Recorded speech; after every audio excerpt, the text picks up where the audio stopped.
ابو ہریرہ رضی اللہ عنہ کہتے ہیں کہ رسول اللہ صلی اللہ علیہ وسلم نے فرمایا، اس شخص کی ناک خاک آلود ہو جس کے پاس میرا ذکر کیا جائے اور وہ شخص مجھ پر درود نہ بھیجے،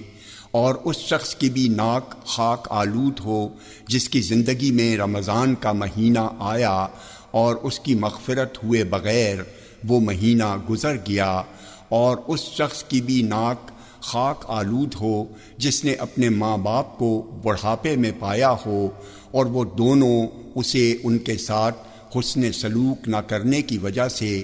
جنت کا مستحق نہ بنا سکے ہوں۔